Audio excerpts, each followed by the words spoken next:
Hello friends, must morning, amazing afternoon and energetic evening. હું Kevin Khanpara. આપણે આજે 10મા ધોરણનું એક નવમું ચેપ્ટર ત્રિકોણમિતિનો ઉપયોગ ચાલુ કરવા જઈ રહ્યા છીએ. તો મિત્રો આ બહુ સહેલું સરળ ચેપ્ટર છે જો તમને ત્રિકોણમિતિ ચેપ્ટર આવડતું હોય તો, બરોબર ને? ત્રિકોણમિતિનો પરિચય જેની પહેલાંનું ચેપ્ટર છે એમાં બેઝિક ફોર્મ્યુલા જે બધી આવડતી હોય તો આ ચેપ્ટર છે બહુ ઇઝી ચેપ્ટર છે. એમાંય આ વર્ષે પાછું સિલેબસમાં બહુ જ ઘટાડો કરી નાખ્યો છે, બરાબર. ટોટલ તમારે ખાલી આ ચેપ્ટરમાંથી 8 જ દાખલા ભણવાના છે. અને ત્રિકોણમિતિનો ઉપયોગ એટલે કે એપ્લિકેશન ઓફ ટ્રાયગોનોમેટ્રી, બરાબર, એનું કામ રોજિંદા જીવનમાં એનો શું ઉપયોગ છે? તો આપણે ઊંચી ઇમારતો, બરાબર, એનું આપણે જે ઊંચાઈ છે એ માપી ન શકીએ કાયદેસર રીતે ટેપ લઈને, એની હાઇટ કેટલી હશે, ઊંચી કોઈ ટાવર છે તો આપણે ત્યાં ઊભા છે આપણી આંખથી ત્યાં કેટલો ખૂણો બને છે એ આપણને ખ્યાલ હોય તો આપણે એવા અંતરો છે, એવી ઊંચાઈઓ છે, બરાબર, દરિયામાં છે એ આપણે કિનારાથી બોટ છે, વાહન છે કેટલું દૂર છે, બરાબર, બધું આપણે મંદિરની ઊંચાઈ કેટલી છે, નદીની પહોળાઈ કેટલી છે, બરાબર, એ બધું આ ત્રિકોણમિતિના ઉપયોગથી આપણે મેળવી શકીએ રોજિંદા જીવનમાં. ઓકે, કે જેને આપણે પ્રેક્ટિકલ રીતે કોઈ મેજર ટેપ લઈને કે કોઈ વસ્તુથી આપણે માપી ન શકીએ, કોઈની અંતર છે, ઊંચાઈ છે, તો એમાં આ ચેપ્ટર છે બહુ કામમાં આવે છે. ઓકે મિત્રો, તો હવે આમાં આપણે થોડાક બેઝિક શબ્દો, બરોબર, જેમાં આપણે ઉપયોગ કરવાના છે. આમાં આપણે આ ચેપ્ટરમાં આપણે ઉદાહરણ નંબર 1 થી 3 એટલું જ ગણવાનું છે મિત્રો.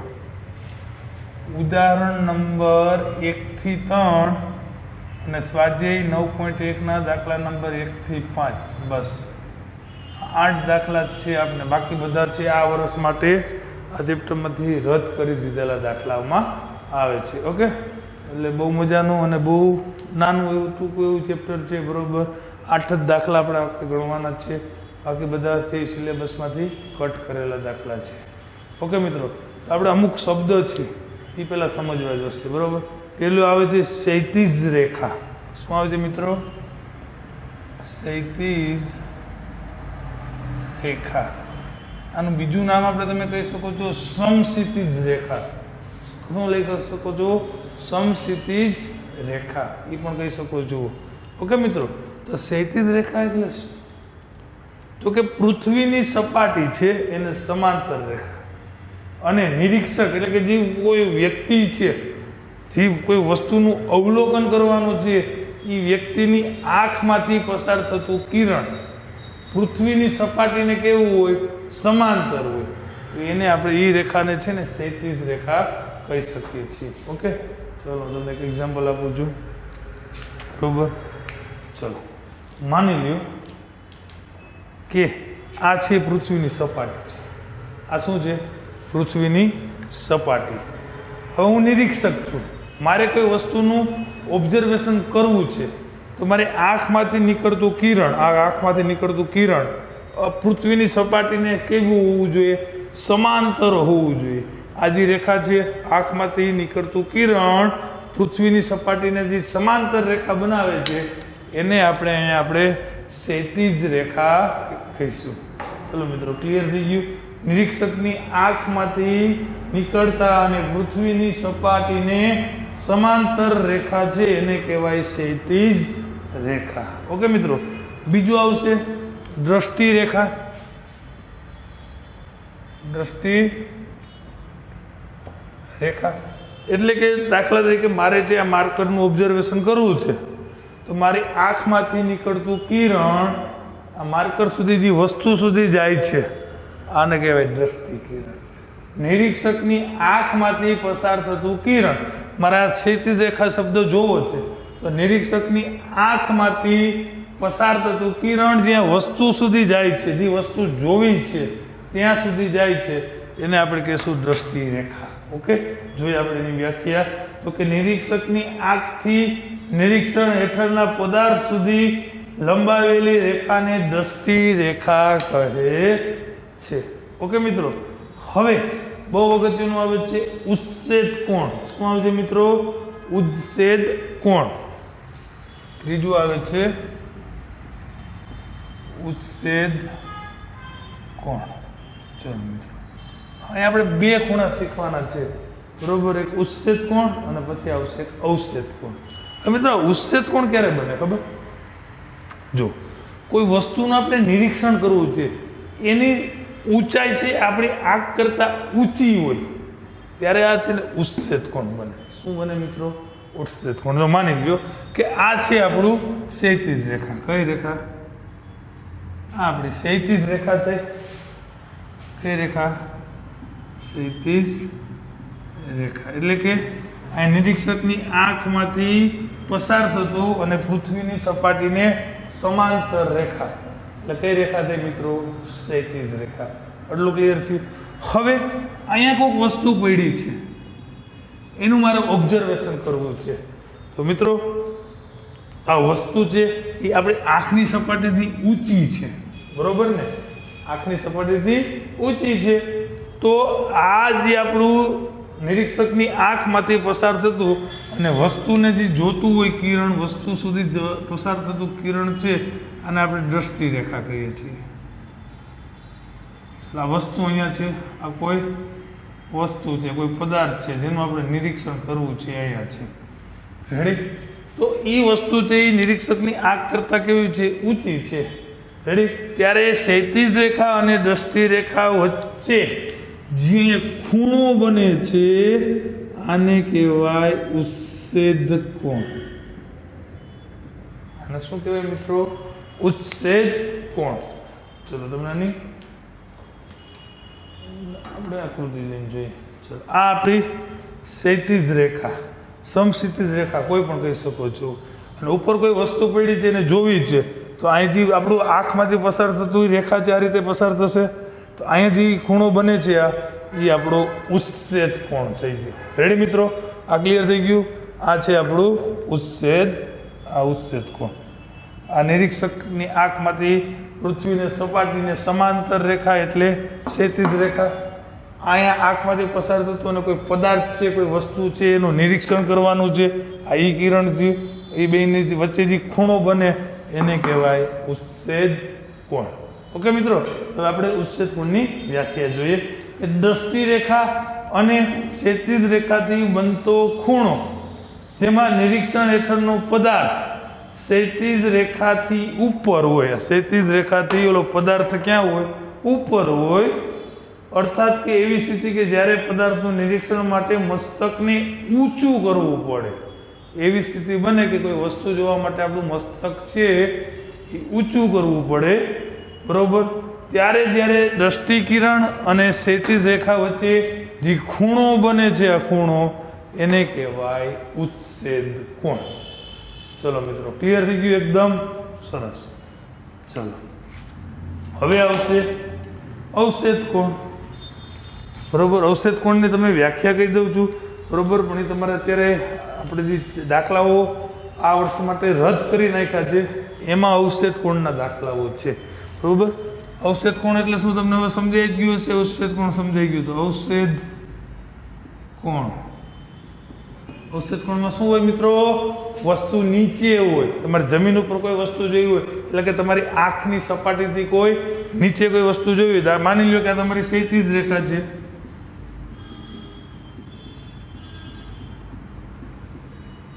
અહીંયા કોઈ વસ્તુ પદાર્થ પડ્યો છે, અહીંયા કોઈ વસ્તુ છે, એને જોવા માટે તમારે મસ્તક છે નીચું કરવું પડે. તો એ જે કિરણ બને છે ક્ષૈતિજ રેખાને આ થાય દ્રષ્ટિ કિરણ. નિરીક્ષકની આંખમાંથી પસાર થતું કિરણને શું છે મિત્રો? દ્રષ્ટિ કિરણ, દ્રષ્ટિ રેખા, કોઈ પણ નામ આપી શકો છો તમે. અહીંયા જે મિત્રો જે ખૂણો બને છે એ તમારો થયો અવચ્છેદ કોણ.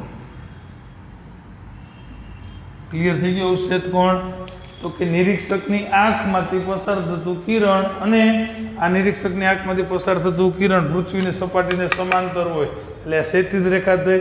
વસ્તુ કોઈ આંખથી નીચી જોવું હોય આપણે તો આ જે કિરણ બને છે એ બે ખૂણો બને છે, આ બરોબર આવું થાય આકૃતિ. આ ખૂણો જે બને છે, હા એ તમારો અવક્ષેપ કોણ થયો. શું મિત્રો ક્લિયર? ઓકે, સરસ.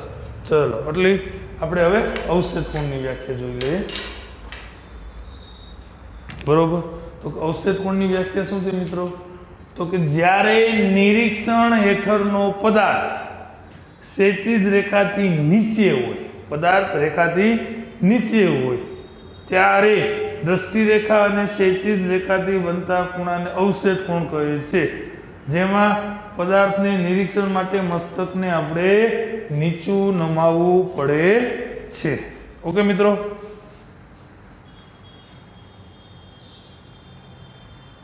તો આટલું ક્લિયર હોય આપણે તો આપણે એટલા જ દાખલા ગણવાના છે અને બધામાં ખાલી ઉચ્છેદ કોણ જ આવે છે. એટલે ઉચ્છેદ કોણ એટલે પદાર્થ છે આપણી આંખની સપાટીથી ઊંચો હોય. ઓકે, ચલો તો હવે દાખલાઓ જોઈએ. આપણે 4 વસ્તુ સમજવાની હતી, 4 વ્યાખ્યાઓ. હવે આપણે એક સ્વાધ્યાય 8.1 અને 8.2 માં જે કોષ્ટક છે બસ એટલું આવડતું હોય તો આપણે આ સ્વાધ્યાય ક્લિયર થઈ જાય. રેડી મિત્રો? તો આપણે ઉદાહરણ નંબર 1 થી સ્ટાર્ટ કરશું. ઉદાહરણ 1.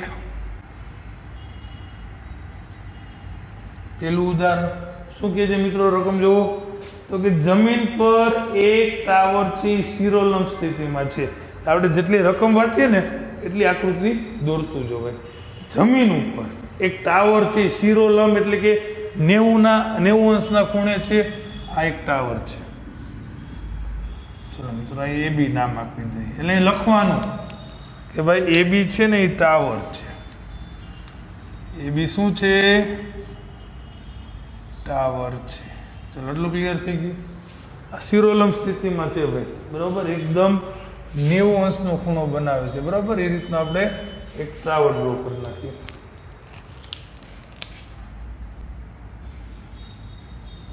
A અને B આ ટાવર છે 90 અંશના ખૂણે. ચલો હવે આગળ રકમ જોઈએ. પછી શું કહે છે? તેના પાયાથી 15 મીટર દૂર રહેલા જમીન પરના એક બિંદુથી. હવે આ ટાવરનો પાયો એટલે અહીંયાથી પાયાથી કેટલું દૂર જવાનું મિત્રો? 15 મીટર. એટલે આ ટાવરના પાયાથી અહીંયા 15 મીટર દૂર, 15 મીટર દૂર કોઈ એક બિંદુ છે એને આપણે C નામ આપી દઈએ. રેડી? શું કે છે? 15 મીટર દૂર એક બિંદુએથી ટાવરની ટોચના ઉચ્છેદ કોણનું માપ 60 છે. જોવો જોઈએ. આથી ટાવરની ઉચ્છેદ કોણ જોવો જોઈએ મિત્રો. આ આપણી શું થઈ? આ રેખા તો કે આપણી ક્ષૈતિજ રેખા થઈ. અહીંથી આપણે નિરીક્ષણ કરવાનું છે C બિંદુએથી. સમજો મિત્રો, આ આપણી કઈ રેખા થઈ? ક્ષૈતિજ રેખા. અહીંયા ટાવરની ઊંચાઈ છે, ટોચ છે. તો આપણે આ C બિંદુથી નિરીક્ષકની આંખમાંથી જે વસ્તુ સુધી આ કિરણ પસાર થશે, બરોબર ને મિત્રો, એને આપણે દ્રષ્ટિ રેખા કહેશું કે દ્રષ્ટિ કિરણ કહેશું. એટલે આ ક્ષૈતિજ કિરણ અને આ દ્રષ્ટિ કિરણથી જે ખૂણો બનશે એ આપણો ઉચ્છેદ કોણ બનશે. શું કામે ઉચ્છેદ કોણ બનશે? તો કે જે આપણી આંખની સપાટીથી ટાવરની ટોચ છે એ ઊંચી છે. ઓકે મિત્રો? તો અહીંથી આપણે જે વસ્તુનું અવલોકન કરવાનું છે આ આપણી દ્રષ્ટિ રેખાથી. તો અહીંયા કેટલાનો ખૂણો બનાવે છે એ રકમમાં કીધું છે મિત્રો, 60 અંશનો ખૂણો બનાવે છે. તો આપણે મિત્રો ટાવરની ઊંચાઈ જોઈએ છે. ચલો એટલું ક્લિયર થઈ ગયું. હવે શિરોલંબ છે એટલે અહીંયા 90નું ખૂણું હોય. ચલો મિત્રો આપણે લખી નાખશું એ બધું માપ કે BC નું માપ આપણે રકમમાં આપ્યું છે 15 મીટર દૂર જવાનું છે. એટલે આપણે લખશું અહીંયા BC બરાબર 15 મીટર. ઓકે? હવે આ ખૂણો કયો કે ભાઈ ACB અથવા તો BCA. C ખૂણો 60 નો છે એટલે આપણે નામ લખશું કે ખૂણો ACB બરાબર 60 અંશ. રેડી મિત્રો? આપણે ટાવરની ઊંચાઈ જોઈએ છે. આમ આપણે બે જ વસ્તુ જોવાની, શું આપ્યું છે અને શું જોઈએ છે. શું કહું છું? શું આપ્યું છે અને શું જોઈએ છે. અહીંયા આપણી પાસે માની લ્યો કે 60ના ખૂણાની કઈ બાજુ જોઈએ છે? સામેની. સમજો મિત્રો ખાસ, 60ના ખૂણાની સામેની બાજુ જોઈએ છે. આપી છે કઈ બાજુ આપી છે? તો કે પાસેની બાજુ આપી છે. તો સા પાસેમાં આવે, ટ્રેનમાં આવે ઓકે, બીજી એક વસ્તુ તમને કહી દઉં છું કે આ ચેપ્ટરમાં તમારે જે વર્ગમૂળ 3 ભૂટકે તમને કે દાખલો ગણતા હોય તો એની કિંમત તમે ડાયરેક્ટ 1.73 લઈ શકો, અને વર્ગમૂળ 2 ક્યાંય આડું આવે તો એની કિંમત તમે 1.41 લઈ શકો. રેડી? તો વર્ગમૂળ 3 ની કિંમત તમે 1.73 અને વર્ગમૂળ 2 ની કિંમત 1.41 લઈ શકો. તો મિત્રો આ 60 ના ખૂણાની આ બાજુ કઈ થઈ? આ એસી છે, એબી છે, ટાવર છે, એ સામેની બાજુ છે. આ કઈ બાજુ છે? પાસેની બાજુ, આને કહેવાય કોણ. રેડી? તો હજી એકવાર રિપીટ કરું છું, આપણે ટાવરની ઊંચાઈ એટલે કે એબી જોઈએ છે, તો આ 60 ની સામેની બાજુ જોઈએ છે, પાસેની બાજુ આઈપી છે, તો સાપા શેમાં આવે? તો કે સાપા ટ્રેનમાં આવે. અહીં આપણે ટ્રેનનું સૂત્ર મૂકવું પડશે મિત્રો. તો આપણે લખશું કે ત્રિકોણ એબીસી માટે tan સી લખો. tan સી એટલે સી ખૂણાની સામેની બાજુ છેદમાં પાસેની બાજુ એટલે કે એબી ના છેદમાં બીસી. હવે મિત્રો સી ખૂણો કેટલાનો હતો? તો કે 60 નો, એટલે આપણે લખશું મિત્રો tan 60. હવે એબી તો કે ટાવરની ઊંચાઈ આપણે જોઈએ છે, છેદમાં બીસી એટલે આવશે મિત્રો 15. હવે tan 60 ની કિંમત આવડવી જોઈએ ભાઈ, બાકી આપણને ભેગું થાય નહીં. ઓકે, તો હવે 60 નો ખૂણો અહીંયા હોય, tan એટલે sin ના છેદમાં cos, sin એટલે ક્લોકવાઇઝ ડિરેક્શન, cos એટલે એન્ટી ક્લોકવાઇઝ ડિરેક્શન. 60 અહીંયા હોય તો sin માં કેટલી આંગળી? 3, cos માં કેટલી આંગળી? 1. બેયને વર્ગમૂળમાં લખો એટલે વર્ગમૂળ 3 ના છેદમાં વર્ગમૂળ 1. 1 નું વર્ગમૂળ 1 નીકળી જાય અને છેદમાં કઈ 1 લખવાનો રિવાજ નથી, એટલે મળે શું? તો કે વર્ગમૂળ 3. રેડી? એટલે tan 60 ની કિંમત શું આવી મિત્રો?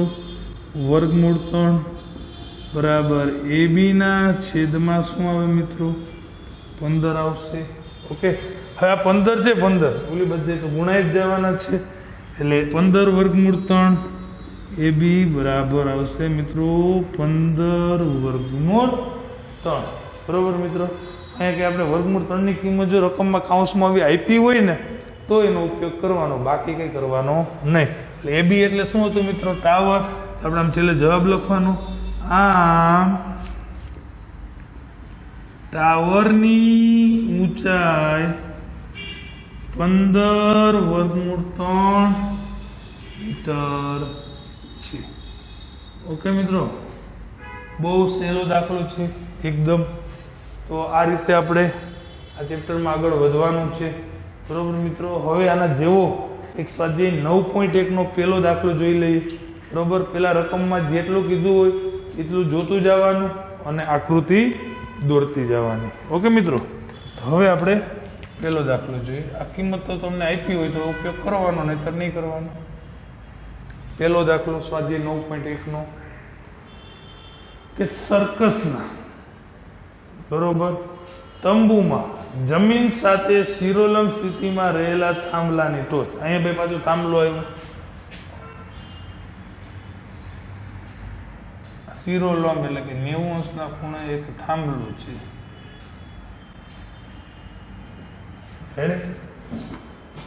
હવે આગળ જોઈએ. થાંભલાની ટોચની જમીન સાથે ખેંચીને બાંધેલા 20 મીટર લાંબા દોરડા પર.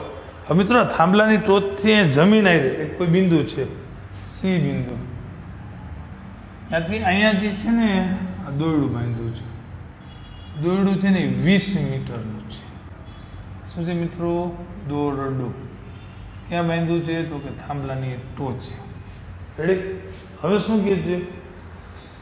લાંબા દોરડા પર એક કલાકાર ચડી રહ્યો છે, એટલે કલાકાર અહીંથી નીચેથી એવું ટોચ ઉપર છે એ ચડી રહ્યો છે. તો દોરડું જમીન સાથે 30 નો ખૂણો બનાવે. આપણે થાંભલાની ઊંચાઈ જોઈએ છે. આ દોરડું અહીંયા જે છે એ જમીન સાથે અહીંયા 30 નો ખૂણો બનાવે. કેટલા અંશનો ખૂણો બનાવે? 30 અંશનો. તો આપણે શું જોઈએ છે મિત્રો? થાંભલાની ઊંચાઈ. તો હવે 30 ના ખૂણાને કન્સિડર આપણે બધું લખી નાખવાનું. બરોબર ને? પછી આપણે ઈઝી પડી જાય કે 30 ના ખૂણાની આ કઈ બાજુ થાય? તો કે આ પાસેની બાજુ થાય. આ શું થાય મિત્રો? તો કે કર્ણ થાય. આ શું થાય? તો કે આ સામેની બાજુ થાય. ક્લિયર થઈ ગયું? હવે આપણે લખશું બધું વ્યવસ્થિત અહીંયા કે એબી છે, એબી થાંભલો છે, રેડી. એસી છે એ દોરડું છે, અને આપણી પાસે માપ છે એસી બરાબર 20 મીટર, અને આ ખૂણાનું માપ કહેશું એસીબી. ખૂણો એસીબી બરાબર 30 અંશ. ચલો મિત્રો, અને અહીંયા કાટખૂણો બને છે કારણ કે થાંભલો છે શિરોલંબ સ્થિતિમાં છે. એટલું ક્લિયર થઈ ગયું. હવે તો કંઈક થાંભલા જો જે રકમ રિપીટ કરી દો. જો થાંભલો છે એની ટોચ એ જમીનથી એક દોરડું છે જ્યાંથી કલાકાર ચડી રહ્યો છે. આ દોરડું છે જમીન એ 30નો ખૂણો બનાવે છે, રેડી. એટલે આપણો આ ઉચ્છેદ કોણ થયો એ 30નો છે. આ અંતર નથી જોતો કે દોરડાથી થાંભલાના તળિયેથી દોરડાનું અંતર કેટલું છે, એ નથી જોતું. આપણે જોઈએ છે કે થાંભલો કેટલો ઊંચો છે. ઓકે મિત્રો, તો હવે આપણે જોઈ લેવાય કે આપણે 30ના ખૂણાની સામેની બાજુ જોઈએ છે, અને આપણે આપ્યું શું છે આ વખતે? કર્ણ આપ્યું છે. શાક. શાક કેમ મળે?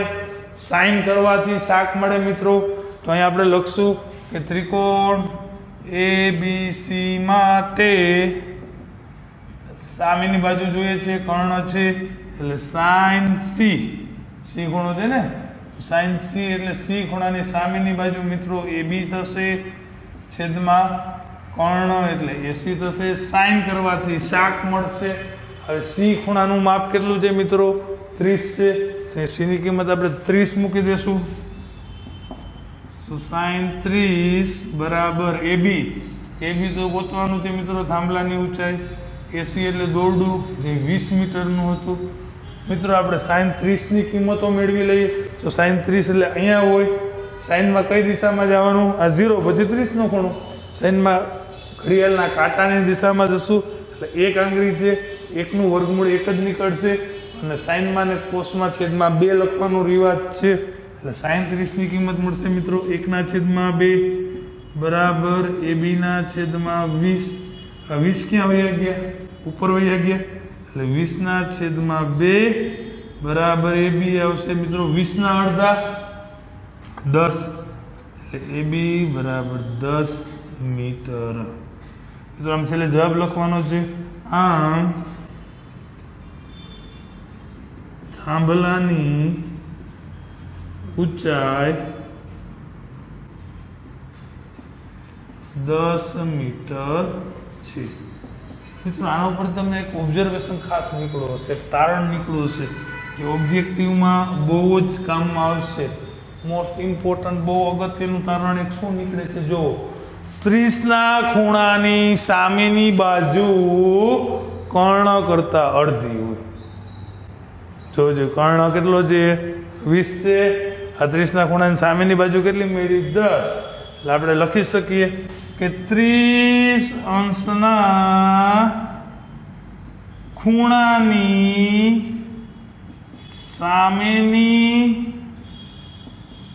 બાજુનું માપ હંમેશા કર્ણ કરતા અડધું હોય છે. બહુ અગત્યનું તારણ છે. ઓબ્જેક્ટિવમાં બહુ જ કામમાં આવશે કે 30 અંશના ખૂણાની સામેની બાજુનું માપ કર્ણ કરતા અડધું હોય. ઓકે મિત્રો, તો તમે વિડીયો પુશ કરીને નોટ કરી લો.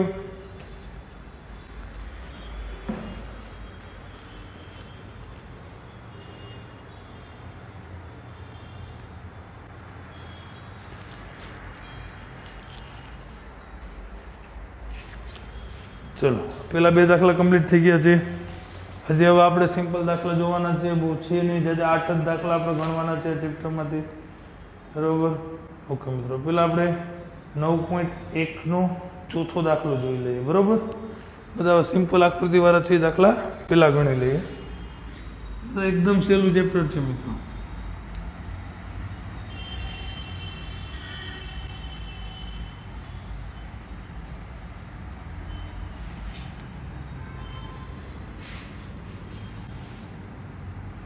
આ નોટ યાદ રાખજો ખાસ.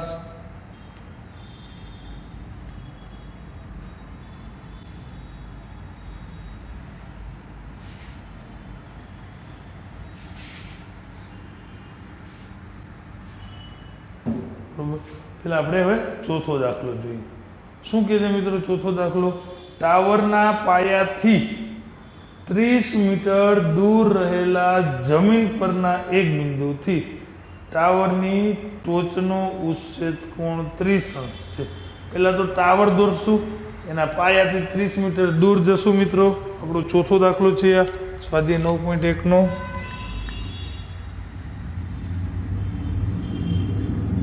આ એક ટાવર દોરીએ, એના પાયો છે, ત્યાંથી કેટલા મીટર દૂર જવાનું છે? 30 મીટર. ઓકે, લખશું આપણે આ AB શું છે મિત્રો? ટાવર. એના પાયાથી આપણે 30 મીટર દૂર ગયા તો C બિંદુએ પહોંચ્યા માની લો. બરોબર. હવે શું કીધું જોજો, ટાવરના પાયાથી 30 મીટર દૂર રહેલા જમીન પરના એક બિંદુથી ટાવરની ટોચ, આ ટાવરની ટોચ છે, એનો આ ઉચ્છેદ કોણ, ટાવરની ટોચનો ઉચ્છેદ કોણ એ 30 અંશનો છે. કેટલા અંશનો છે મિત્રો? 30 અંશનો છે. તો આપણે અહીંયા ટાવરની ઊંચાઈ જોઈએ છે. બરોબર. આ ટાવર છે ને મિત્રો 90 અંશના ખૂણે જ હોય, એટલે એમાં કોઈ ગફતાઈ નહીં કરવાની. 90 અંશનો જ ખૂણો હોય. બરોબર. આપણે આ ટાવરની ઊંચાઈ AB જોઈએ છે. બરોબર. સાવ સિમ્પલ છે મિત્રો. પેલા 30 અંશનો ખૂણા અને સાપેક્ષમાં આપણે બધું લખી નાખીએ. તો કે આ છે, આને કર્ણ કહેવાય, કાટખૂણાની સામેની બાજુને. આ 30ના પાસેની બાજુ થઈ મિત્રો. આ છે 30 અંશના ખૂણાની સામેની બાજુ થઈ. હવે વિચારો છે, આપણે ઉદાહરણ 1 ગણું એવું થયું કે આપણે અહીંયા છે ને મિત્રો 30 અંશના ખૂણાની સામેની બાજુ જોઈએ છે ટાવર, અને આપણી પાસે છે એ પાસેની બાજુ છે. થયું ક્લિયર? સામેની બાજુ જોઈએ છે, પાસેની બાજુ છે. રેડી મિત્રો? અહીંયા પેલા આપણે બધું લખી નાખીએ કે AB છે એ ટાવર છે, BC નું માપ છે એ 30 મીટર છે. ઓકે, આ ખૂણો છે ACB એ 30 નો છે. ખૂણો ACB છે એ 30 અંશનો ખૂણો છે. ચલો એટલું ક્લિયર થઈ ગયું. હવે આપણે શું જોઈએ છે મિત્રો? 30ના ખૂણાની સામેની બાજુ જોઈએ છે, આપણી પાસે પાસેની બાજુ છે. તો સાપા ક્યાં આવશે? તો કે સાપા ટ્રેનમાં આવશે. ઓકે મિત્રો, તો આપણે લખશું કે ત્રિકોણ ABC માટે tan અને ખૂણો કયો છે? તો કે C. tan C એટલે C ખૂણાની સામેની બાજુ આવશે AB, છેદમાં પાસેની બાજુ આવશે BC. ઓકે મિત્રો, ડાયરેક્ટ સમજાઈ જતો હોય તો આ કે સામેની બાજુ પાસેની બાજુ કર્ણ એ કાંઈ લખવાની જરૂર નથી. ઓકે મિત્રો, હવે આપણે આગળ વધીએ. C ખૂણાનું માપ કેટલું મૂકશું? તો કે 30 મૂકશું. એટલે tan 30 બરાબર AB. તો AB તો કે એ તો ગોતવાનું છે મિત્રો ટાવર, છેદમાં BC. તો કે BC કેટલું છે? 30 છે. હવે આપણે tan 30 ની કિંમત મેળવવાની છે. ઓકે મિત્રો, 30 નો ખૂણો અહીંયા હોય. સરસ. તો tan એટલે સાઈનના છેદમાં કોસ. ઓકે, સાઈન એટલે ઘડિયાળની કાંટાની દિશામાં, એટલે 1 આંગળી. અહીંયા 30 નો ખૂણો છે, આ બાજુ 3 આંગળી, એટલે 1ના છેદમાં વર્ગમૂળ 3 આવશે. ઓકે, કારણ કે 1 નું વર્ગમૂળ 1 નીકળી જાય, 3 નું ન નીકળે, એટલે અહીંયા આપણે વર્ગમૂળ 3 મૂકી દઈશું. એટલે tan 30 ની કિંમત આવશે મિત્રો 1ના છેદમાં વર્ગમૂળ 3 બરાબર શું મળશે? તો કે AB ના છેદમાં 30. ઓકે, હવે 30 થી ઉપર વયા ગયા, એટલે 30 × 30 છેદમાં વર્ગમૂળ 3 બરાબર શું વધ્યું? AB. AB ને આ બાજુ લખી નાખું છું. મિત્રો ખાસ ધ્યાન રાખો, છેદમાં જઈને વર્ગમૂળ સારું ન લાગે. આમાં તમને વર્ગમૂળ 3 ની કિંમત ભલે ન આપી હોય, પણ આપણે છેદમાં છે ને વર્ગમૂળ 3 લખાય નહીં. છેદમાં વર્ગમૂળ ન સારું લાગે કોઈ પણ. તો AB બરાબર હવે શું કરાય? જો બે વસ્તુ થાય. એક તો કાં તો ઉપર નીચે વર્ગમૂળ 3 વડે ગુણી નાખો, કાં તો 10ના ભાગ પાડો, 30ના ભાગ પાડો. 10 3 30. શું 30ના ભાગ પાડીએ? 10 3 30. 3ના પાછા ભાગ પડે કે ન પડે? વર્ગમૂળ 3 ગુણ્યા વર્ગમૂળ 3. શું મિત્રો ક્લિયર? હજી એક વાર કહું છું, 30 ને છૂટું પાડીએ એટલે 10 તેરી 30. હવે તમે જોઈ શકો છો અહીંયા વર્ગમૂળ 3 ગુણ્યા વર્ગમૂળ 3 એટલે 3 થાય. 3 ગુણ્યા 10 એટલે 30 થાય. છેદમાં આવે વર્ગમૂળ 3. હવે અહીંથી આપણે વર્ગમૂળ 3 કેન્સલ કરી નાખશું એટલે AB બરાબર થઈ જાય 10 વર્ગમૂળ 3 મીટર. હવે કોઈ અહીંથી આમ ન કરવું હોય, કોઈની ઈચ્છા થાય કે મારે છૂટું નથી પાડવું, આપણે અહીં પાછું કરીએ તો 30 ના છેદમાં વર્ગમૂળ 3 છે તો કોઈ પણ સંખ્યાના છેદમાં વર્ગમૂળ ન લખાય તો આપણે શું લખશું તો કે વર્ગમૂળ દૂર કરવા માટે આપણે ઉપર નીચે વર્ગમૂળ વડે ગુણી નાખશું. આપણે ઉપર નીચે વર્ગમૂળ 3 વડે ગુણી નાખીએ. ખાસ જોજો મિત્રો, આ તો 30 ગુણ્યા વર્ગમૂળ 3 એમ નામ રહેશે. છેદમાં જોવો જોઈએ વર્ગમૂળ 3 ગુણ્યા વર્ગમૂળ 3 એટલે ખાલી 3 થઈ જાય ને. વર્ગમૂળ 3 ગુણ્યા વર્ગમૂળ 3 એટલે વર્ગમૂળમાં 9 અને 9 નું વર્ગમૂળ પાછું શું નીકળે કે 3 નીકળે. જોજો મિત્રો 10 3 3 થઈ ગયું. 10 ગુણ્યા વર્ગમૂળ 3 તો જવાબ શું આવ્યું? સેમ જ આવશે 10 વર્ગમૂળ 3. ઓકે, આપણે જવાબ લખવાનો છે એટલે AB એટલે શું હતો મિત્રો? ટાવર હતો. આપણે લખશું માટે ટાવરની ઊંચાઈ 10 વર્ગમૂળમાં 3 મીટર છે. ઓકે મિત્રો, તો વિડીયો પુશ કરીને નોટ કરી લ્યો.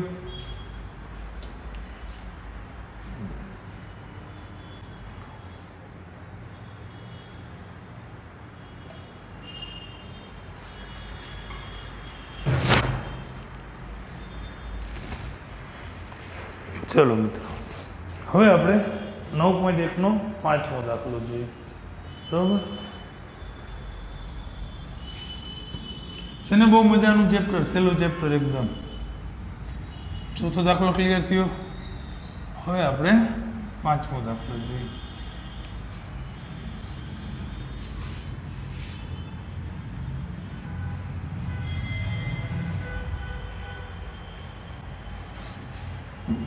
શું કે છે 5મો દાખલો? એક પતંગ છે જમીનથી 60 મીટરની ઊંચાઈ પર ઉડી રહી છે. આપણે મિત્રો એક એને જમીન પરનું એક બિંદુ લઈ અને એક પતંગ જે ઉડે છે એ લેશું. આપણે 5મો દાખલો છે. ચલો આ રીતની આકૃતિ દોરીએ. એ બિંદુ એ છે ને મિત્રો પતંગ ઉડે છે અને બી છે ને જમીન પરનું બિંદુ છે. તો એટલું ક્લિયર થઈ ગયું. એટલે પતંગની ઊંચાઈ જમીનથી કેટલી કીધી છે મિત્રો? 60 મીટર. એટલે આ ઊંચાઈ છે 60 મીટરની છે. એટલું ક્લિયર થઈ ગયું. આ ઊંચાઈ કેટલી છે મિત્રો? 60 મીટર. એટલું ક્લિયર. એક પતંગ છે જમીનથી 60 મીટર ઊંચી ઉડી રહી છે. ચલો આગળ શું કીધું છે? આ પતંગની દોરીનો એક છેડો ક્ષણભર માટે જમીન પરના એક બિંદુ સાથે બાંધેલો છે. આ પતંગ છે. હવે તમે પતંગ આમ કે ઊંચી તો ન ચગાવતા હોય, પતંગ આપણે કઈ રીતે ક્રોસમાં ચગાવતા હોય. એટલે આ પતંગને છે ને અહીંથી કોઈ વ્યક્તિ છે એ ચગાવે છે. હા, રેડી? અહીંથી એટલે એ છેડો છે ને એ ક્ષણભર માટે જમીન સાથે અહીંયા બાંધેલો છે. આ જમીન છે, અહીંથી આમ પતંગ ચગાવે છે. આટલું ક્લિયર થઈ ગયું. સી બિંદુએ અહીં ક્ષણભર માટે એક છેડો એનો બાંધેલો છે. રેડી મિત્રો? હવે જો આગળ આ સ્થિતિમાં દોરીનો જમીન સાથેનો ઢાળ 60 અંશનો છે. આ સ્થિતિમાં અહીંયા જે દોરી છે આ ઢાળ છે એટલે કે આપણો ઉચ્છેદ કોણ થાય ને નીચેથી ઉપર જોવાનું, એ કેટલા અંશનો છે મિત્રો? 60 અંશનો છે. બરોબર. જો દોરીમાં કોઈ ઢીલ નથી તેમ માની લેવામાં આવે તો દોરીની લંબાઈ જોઈએ છે. આ શું છે મિત્રો? એસી દોરીની લંબાઈ છે. એસી ઈ જોઈએ છે. દોરીમાં ઢીલ નથી. ઓકે, ચલો હજી એક વાર આકૃતિ આખી રિપીટ કરી દઉં છું. આ જમીનથી 60 મીટર ઊંચે પતંગ ઉડે છે. અહીંથી પતંગ દોરીનો એક કોઈ છેડો છે એ થોડીક વાર માટે જમીન સાથે બાંધેલો છે અને એ આ જમીન આરે 60 અંશનો ખૂણો બનાવે છે. તો આપણે દોરીની લંબાઈ જોઈએ છે. લખશું મિત્રો અહીંયા તો કાંઈ એસી છે એ દોરીની લંબાઈ થશે. એસી છે એ દોરીની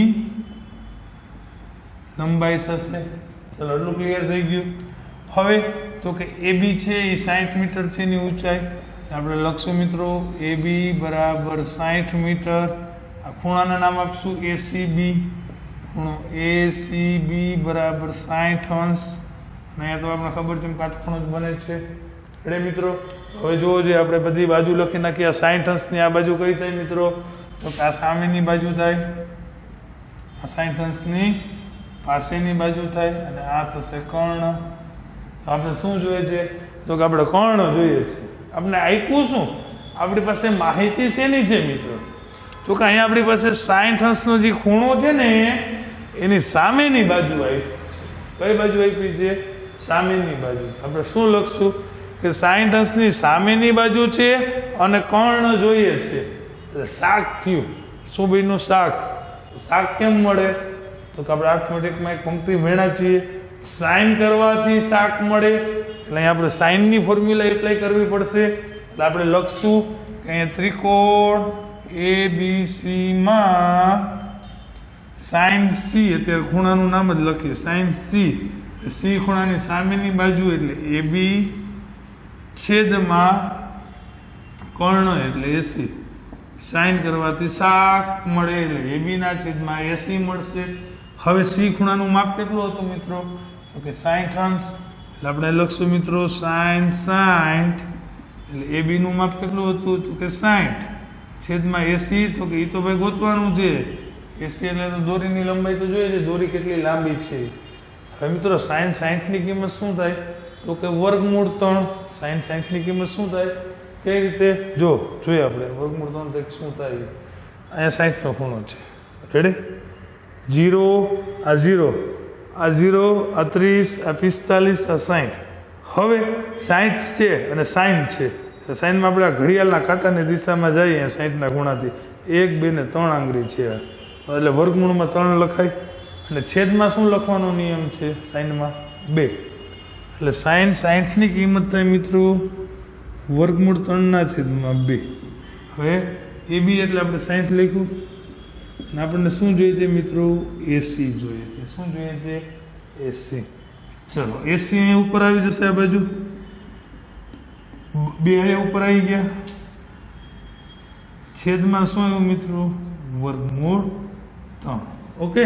તો ઉપરની આપણે વર્ગમૂળ 3 વડે ગુણી નાખીએ. એટલે પહેલાં તમે જોઈએ 60 ગુણ્યા 2 એટલે 120. છેદમાં આપણને ખબર છે રીતે વર્ગમૂળ સારું લાગે નહીં. અહીં આપણે શું કરશું મિત્રો? તો અંશ અને છેદને આપણે વર્ગમૂળ 3 વડે ગુણી નાખીએ. તો 120 ગુણ્યા વર્ગમૂળ 3 એમનેમ આવશે. અને છેદમાં આપણે જોઈ શકીએ છીએ વર્ગમૂળ 3 ગુણ્યા વર્ગમૂળ 3 એટલે વર્ગમૂળમાં 9 થાય. 9 નું વર્ગમૂળ પાછું 3 નીકળી જાય. ચલો છેદ ઉઠશે 3 4 12 ને 1 0. એટલે AC બરાબર શું આવ્યું મિત્રો? 40 વર્ગમૂળ 3 એકમ આવશે મીટર. ઓકે. હવે જોજો આપણે કે રકમમાં વર્ગમૂળ 3 ની કઈ કિંમત આપેલી નથી. એટલે બસ આપણે એટલો જ જવાબ લખવાનો થશે. આમ લખશું આપણે કે આ AC એટલે શું? તો મિત્રો દોરીની લંબાઈ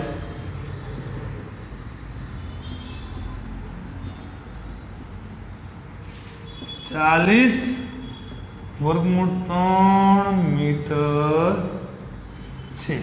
ઓકે મિત્રો, આપણો સ્વાધ્યાય 9.1 નો 5મો દાખલો વિડીયો પુશ કરી અને નોટ કરી લ્યો.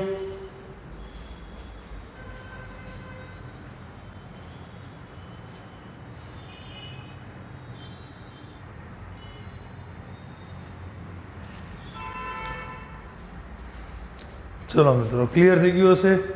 હવે આપણે ત્રીજો દાખલો જોઈએ.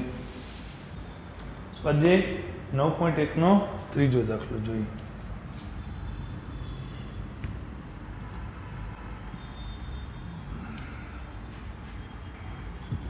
એટલે આજે આપણા 5 દાખલા તો કમ્પ્લીટ થઈ જશે 8 માંથી. બરોબર. તમારે ખાસ 4 વ્યાખ્યાઓ યાદ રાખવાની છે. દ્રષ્ટિકિરણ, ક્ષૈતિજ કિરણ, ઉચ્છેદ કોણ તો કાઢીને પછી એનો યાદ રાખો તો કાંઈ વાંધો નહીં. બરોબર. તો હવે આપણે ત્રીજો દાખલો જોઈએ.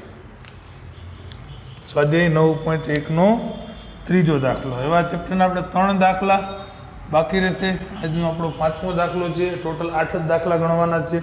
એટલે 3 દાખલા બાકી રહે એ અને ઓબ્જેક્ટિવ આપણે નેક્સ્ટ લેક્ચરમાં જોશું. એક દાખલો 5મો એક ગણી લઈએ, બરોબર ને?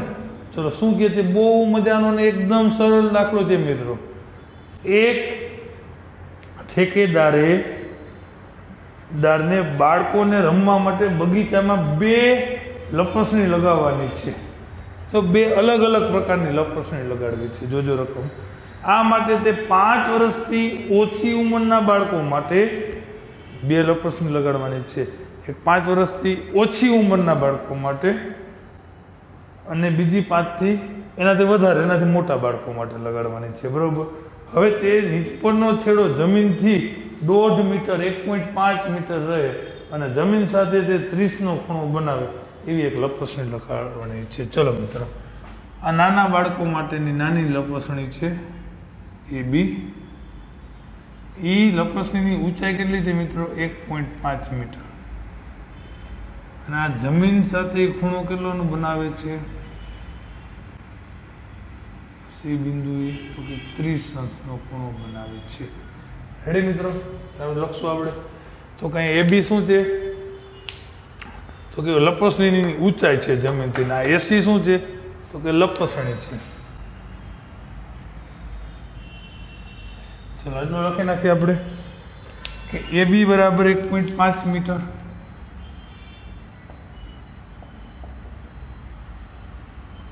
ઓકે. એસી તો કે લપસણી છે અને આ જે ખૂણો છે અહીંયા તો કાટખૂણો છે પણ આ શું છે? 30નો ખૂણો છે. ખૂણો ACB બરાબર 30 અંશ. મિત્રો આ છે નાના બાળકો માટેની લપસણી છે, 5 વર્ષથી નાના બાળકોની. રેડી? હવે આપણે આગળ જોઈએ. અને તેનાથી વધારે ઉંમરના બાળકો માટે 3 મીટર ઊંચાઈથી સીધો ઢાળ હોય. હવે મોટા બાળકોની જે લપસણી છે મિત્રો એ જમીનથી 3 મીટર ઊંચી છે. ઓકે, એ નામ આપી દઈએ આપણે PQ. એની ઊંચાઈ કેટલી છે? 3 મીટર. કેટલી છે? 3 મીટર. અને એ જમીન સાથે જોવો છે મિત્રો કેટલા અંશનો ખૂણો બનાવશે? R બિંદુએ એ જમીન સાથે 60 અંશનો ખૂણો બનાવતી હોય. આ લપસણી છે એ જમીન સાથે 60 અંશનો ખૂણો બનાવે છે. રેડી? તો બંને લપસણીની લંબાઈ શોધવાની છે. ચલો મિત્રો, આ QR એ લપસણી છે, આ મોટા બાળકો માટેની છે.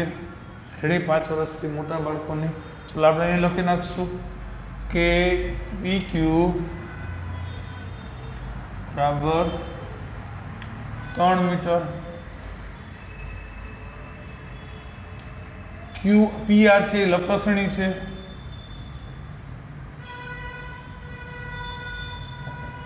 અને આ ખૂણો છે ખૂણો PRQ બરાબર 60 હશે. કયો ખૂણો? PRQ કેટલો છે? 60. એટલું ક્લિયર થઈ ગયું. આપણે 2 લપસણીની ઊંચાઈ જોઈએ છે. મોટા બાળકો માટેની લપસણી છે એની પણ ઊંચાઈ જોઈએ છે, આ નાના બાળકોની લપસણીની ઊંચાઈ જોઈએ છે. ચલો મિત્રો, આપણે પેલા લખી નાખીએ બધી બાજુ. તો કે આ 30 અંશનો ખૂણો છે એટલે આ કર્ણ થાય, કારણ કે અહીંયા કાટખૂણાની સામેની બાજુ કર્ણ. આ 30 અંશના ખૂણાની પાસેની બાજુ થાય, આ 30ના ખૂણાની સામેની બાજુ થશે. ચલો એ જ વસ્તુ આપણે આ મોટી લપસણી માટે પણ લખી નાખીએ, બરોબર ને? તો અહીંયા કાટખૂણું હોય એની સામેની બાજુ આ કર્ણ થાય, આ 60 અંશના ખૂણાની પાસેની બાજુ થાય. ઓલી કઈ બાજુ થાય? તો કે સામેની બાજુ થાય. હવે મિત્રો તમે 2 આકૃતિમાં જોઈ શકો છો કે 2માં આપણે કર્ણ જોઈએ છે, 2માં જે ખૂણો આપ્યો છે એની સામેની બાજુ આપી છે. ક્લિયર થયું? સામેની બાજુ આપી છે, કર્ણ જોઈએ છે. સાઇન કરવાથી મળે. અહીંયા જોઈ શકીએ છીએ 60ની સામેની બાજુ છે, કર્ણ જોઈએ છે. સાઇન એટલે સાઇનમાં આવે. ચલો તો હવે આપણે લખશું મિત્રો તો કે ત્રિકોણ ABC માં શું લેશું મિત્રો? શાક એટલે સાઇન સી. સાઇન સી એટલે સી ખૂણાની સામેની બાજુ એટલે AB છેદમાં કર્ણ એટલે AC. ચલો મિત્રો, સી ખૂણાનું માપ 30 છે એટલે સાઇન 30 એટલે AB કેટલો હતું મિત્રો? 1.5 અને AC તો કે એ આપણને ખબર નથી. ચલો મિત્રો, સાઈન 30 ની કિંમત શું આવશે? તો કે 1/2. જોઈ લઈએ કેમ આવે. તો કે 30 નો ખૂણો છે સાઈનમાં ઘડિયાળના કાંટાની વિરુદ્ધ, ઘડિયાળના કાંટાની દિશામાં જાવ એટલે 1 આંગળી આવશે, એનું વર્ગમૂળ 1 જ નીકળે ને છેદમાં 2 લખવાનો નિયમ છે. એટલે 1.5/80. 80 ગુણાઈ ગયું. 1.5 ડબલ કરીએ એટલે 3 થાય. જોજે મિત્રો, હમણાં આપણે એક નોંધ લખી હતી કે 30 ના ખૂણાની સામેની બાજુ કર્ણ કરતા અડધી હોય. હવે જોજે, તો 30 અંશનો ખૂણો હોય ત્યારે કર્ણ છે એ 30 ના સામેની બાજુથી બમણો હોય. તો આ 1.5 છે તો એમના બમણા એટલે ડબલ શું આવ્યું મિત્રો? 3 મીટર. એટલે આપણે જવાબ લખશું ભાઈ. માટે 5 વર્ષથી નાના બાળકો માટેની લપસણીની ઊંચાઈ 3 મીટર છે. ચલો, આટલું ક્લિયર થઈ ગયું મિત્રો. નાના બાળકો છે જે 5 વર્ષથી નાના, એના માટે જે આપણે લપસણી મૂકી હતી એની ઊંચાઈ કેટલી છે મિત્રો? 3 મીટર છે. ચલો, ક્લિયર થઈ ગયું. આમાં જ વસ્તુ જોઈએ છે આપણે. 60 ના ખૂણાની સામેની બાજુ છે કર્ણ જોઈએ છે એટલે આપણે લખશું મિત્રો કે ત્રિકોણ PQR માં સામેની બાજુ છેદમાં કર્ણ એટલે સાઈન મૂકશું. તો સાઈન R કોણાની સામેની બાજુ કઈ છે મિત્રો? PQ છેદમાં તો કે PR. હવે R એટલે રકમમાં કીધું છે 60 નો ખૂણો બનાવે છે મિત્રો. તો સાઈન 60. હવે PQ નું માપ કેટલું છે? તો કે 3 મીટર છેદમાં PR તો કે ગોતવાના છે. હવે મિત્રો સાઈન 60 ની કિંમત કેમ મળશે? તો કે અહીંયા 60 નો ખૂણો બને ને. જો આ 0, આ 30, આ 45 ને આ 60. તો સાઈનમાં જો કઈ બાજુ જવાનું? તો કે ઘડિયાળના કાંટાની દિશામાં 1, 2 ને 3 આંગળી છે. એના વર્ગમૂળમાં 3 ના છેદમાં 2 લખશું. રેડી? અહીંયા શું લખશું? તો કે 3 ના છેદમાં PR. PR જે છેદમાંથી અંશમાં આવી ગયું મિત્રો. બગડો આ ઉપર વયો ગયો અને વર્ગમૂળ 3 ક્યાં આવી ગયું? તો કે છેદમાં આવી ગયા. હવે શું લખાય મિત્રો? 3 ને છૂટું પાડી નાખીએ. ન કરવું હોય તો 3 2 6 કરીને ઉપર નીચે વર્ગમૂળ 3 વડે ગુણી નાખીએ. જુઓ, 3 ગુણ્યા 2 એટલે 6 છેદમાં વર્ગમૂળ 3 છે. સારું લાગે નહીં તો આપણે ઉપર નીચે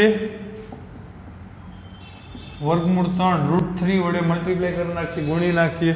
તો PR બરાબર જો મિત્રો આ શું વધશે? 6 ગુણ્યા વર્ગમૂળ 3 છેદમાં તો કે વર્ગમૂળ 3 ગુણ્યા વર્ગમૂળ 3 એટલે ખાલી 3. હવે જોજો મિત્રો, 3 2 6 થઈ જઈશ. 3 2 6 3 2 6 એટલે શું વધ્યું? 2 વર્ગમૂળ 3 મીટર. એટલે આ કઈ લપસણી હતી? PR એટલે કે આનાથી મોટા. એટલે આપણે જવાબ લખશું. આમ 5 વર્ષથી મોટી ઉંમરના બાળકો માટેની લપસણીની ઊંચાઈ